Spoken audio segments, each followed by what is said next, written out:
पंडित श्री राम शर्मा आचार्य, जिन्होंने गायत्री परिवार की स्थापना की, वो किसी परिचय के मोहताज नहीं हैं।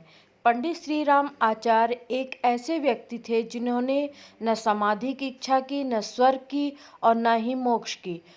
उन्होंने केवल इतना कहा कि जब तक पृथ्वी पर एक भी व्यक्ति बंधनों से जकड़ा हुआ है, मैं अपनी मुक्ति नहीं चाहूँगा।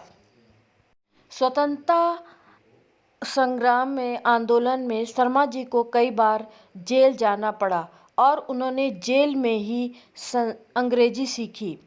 संस्कृत का उन्हें ज्ञान था। जेल में उन्होंने अपना खाली समय नहीं गुजारा। जेल में रहते हुए उन्होंने अंग्रेजी भाषा का एक अच्छा ज्ञान प्राप्त कर लिया। जब वे प्रथम बार जेल गए तो जेल में मिले लोहे के तसले पर उन्होंने कंकड़ से अंग्रेजी लिखना आरंभ कर दिया। एक दिन अंग्रेजी के लीडर समाचार पत्र का एक दैनिक अंक उनके हाथ लग गया। उन्होंने उसी से पढ़ना आरंभ किया। कभी कभी साथियों से भी सहायता ले लेते थे।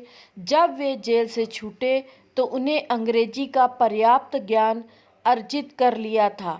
इससे हमें यह शिक्षा मिलती है कि अगर व्यक्ति के पास सुविधाएं नहीं हैं, सुविधाओं के अभाव में भी सफलता निश्चित रूप से प्राप्त की जा सकती है। और यह बात पंडित श्री राम शर्मा जी पर लागू होती है। ऐसे तपस्वी महान आचार्य का जन्म आगरा जनपद के आंवलखेड़ा ग्राम में 20 सितंबर 1911 को हुआ था। उनके पिता पंडित रूप किशोर शर्मा विद्वान राजपुरोहित एवं भागवत कथाकार थे। पूर्व में आचार्य श्री राम आर्य समाज से जुड़े रहे और आर्य समाज के पदाधिकारियों के रूप में कुछ वर्ष तक आर्य समाजी विचारधारा का प्रचार एवं प्रसार करते रहे, परंतु अचानक ही आर्य समाजी विचारधारा को त्याग कर आपने गायत्री परिवार की स्थापना की। उनकी औपचारिक शिक्षा कक्षा 5 तक ही हो पाई थी। वे अध्ययन के पश्चात अपने सहपाठियों को सुसंस्कृतता का अपनाने वाली आत्मविद्या का शिक्षण दिया करते थे। हाट बाजारों में जाकर स्वास्थ्य शिक्षा प्रधान परिपत्र बांटते थे। गांधी जी की तरह इनका भी स्वावलंबन में विश्वास था। इनका विश्वास था कि स्वावलंबन से आत्मशक्ति बढ़ती है। इसलिए उन्होंने गांव में बेरोजगारों एवं महिलाओं के लिए एक बुनता घर स्थापित किया। शर्मा जी अपने साथियों के साथ दुखियों बीमारों की तलाश में निकल जाते थे।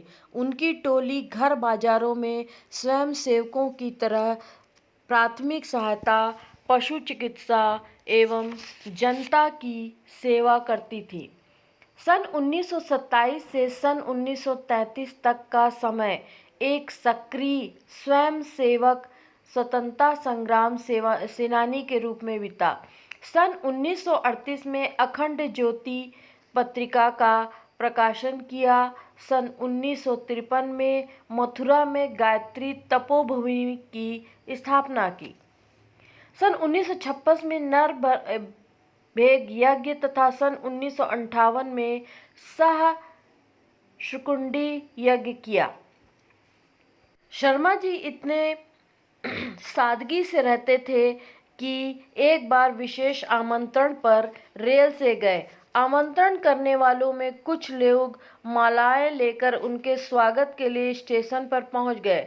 उनमें से ना ही किसी ने शर्मा जी को देखा था और ना ही शर्मा जी उनमें से किसी को पहचानते थे। शर्मा जी बिस्तर लेकर रेलगाड़ी से उतरकर बाहर चल दिए। कुछ दूर जाने पर एक व्यक्ति ने उनके पैर छुए। जब पूछने पर पता चला यह आचार्य पंडित श्री राम शर्मा जी हैं। तब स्वागतकर्ताओं ने दौड़कर उनके चरण छुए और क्षमा मांगी तथा मालाएं पहनाई। इस प्रसंग से यह शिक्षा मिलती है कि महान पुरुष हर जगह पूजनीय है।